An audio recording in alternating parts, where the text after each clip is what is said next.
Cody, you're on the Ken Coleman Show. Howdy, Mr. Coleman. This is Cody. Cody, how are you? No more Mr. Man. Just Ken will do. Oh, okay. I appreciate that, young man. Right. You're very polite. How can I help? Well, I've worked my way up within a truck repair company here. Okay. And I'd always liked the owners, but we got a new manager, and he's really pushed doing a lot of fraudulent work. And I've been able to not be Wait. wait. I'm sorry. I want to make sure I understand this. Did you say he's pushing you to do fraudulent work? Yes. What does that mean specifically? Like when, like you could have a problem with your engine, but you only have to replace a part of it, or you could replace the whole engine, and that will fix it, but that's not what was wrong with it. Oh, so basically doing unnecessary work and thus charging more. Yeah. Oh man, yeah. I'd like to get a hold of that guy. Yeah. Well, at this point, we're just kind of surprised that the cops haven't showed up, because the whole company knows what's going on, and I took it up. You took it up to the owners? Yes, and they said that they didn't really, think that that's what was happening, but I couldn't tell if they just are privy to it and he's just kind of, the guy who gets his hands dirty for him. I don't know, but at this point, I'm like, he's created a very toxic workplace where nobody wants to be here. And the one guy has, because is everybody worried about being culpable? Is that what's going on? Yeah, a lot of people are worried about being culpable.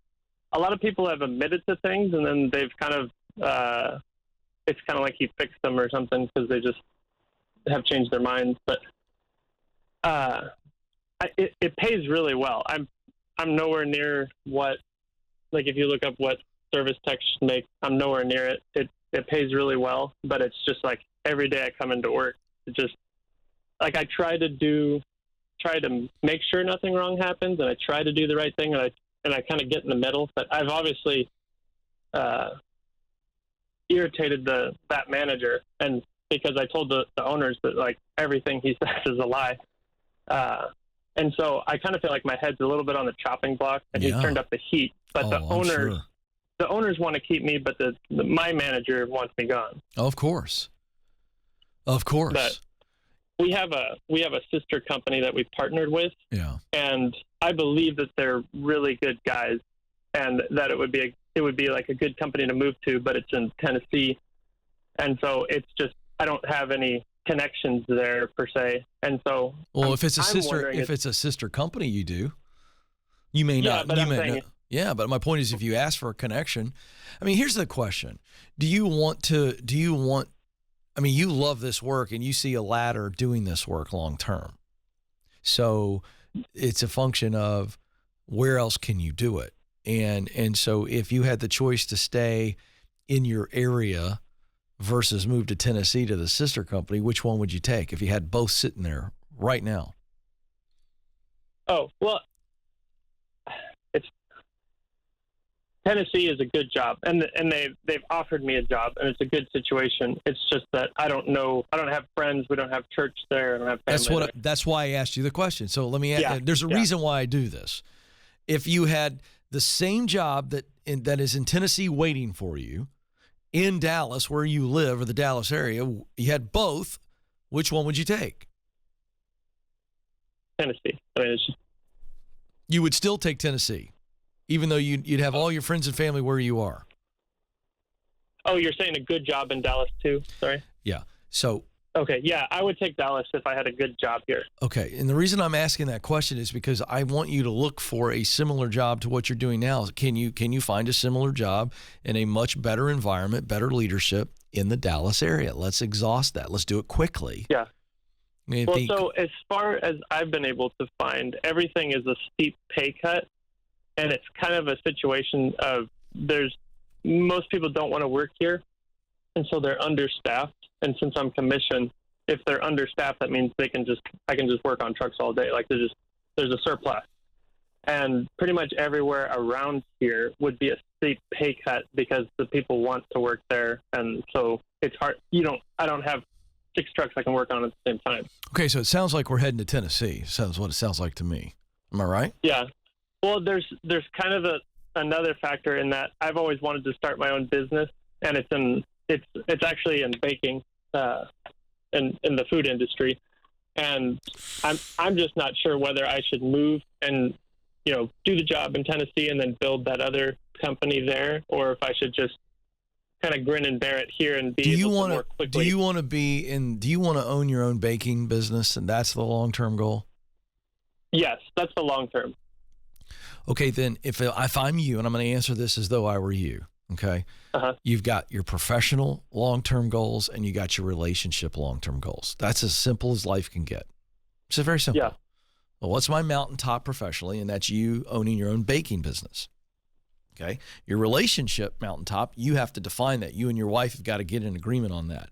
And so if we'd prefer to stay in the Dallas, Texas area, if that's what we determine, that we want to stay in this area to be close to friends and family and our church and all these things, well, then I'm going to stay where I am because, first of all, you're not going to get arrested. You are not going to get penalized. Okay. If this manager is requiring work that's not done, I mean, at the end of the day, you're not in any way culpable for that. Okay.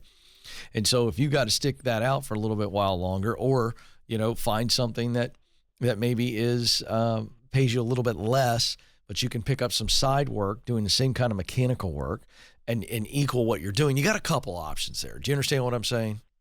Yeah. Okay. But we're going to do what we have to do so we can do what we want to do. And so you got to have some stability as a mechanic so that you could start the baking business on the side. That baking business, that's a math equation. The day that comes that the baking business can pay you what you're making now is the day that we go full time. But until then, we're stacking up cash, building up a pipeline of customers.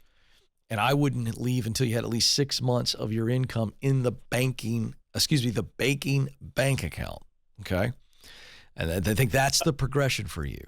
So, the owners are the owners. I think there's a good possibility that because the owners like you and you've taken the issue up to owners, a guy who's dishonest always hangs himself. I just promise you that.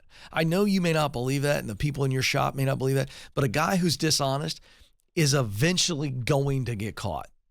Some customer is going to figure it out. And when the customer comes in all hacked off, then the owners then they're paying attention. Do you understand what I'm saying? Yeah.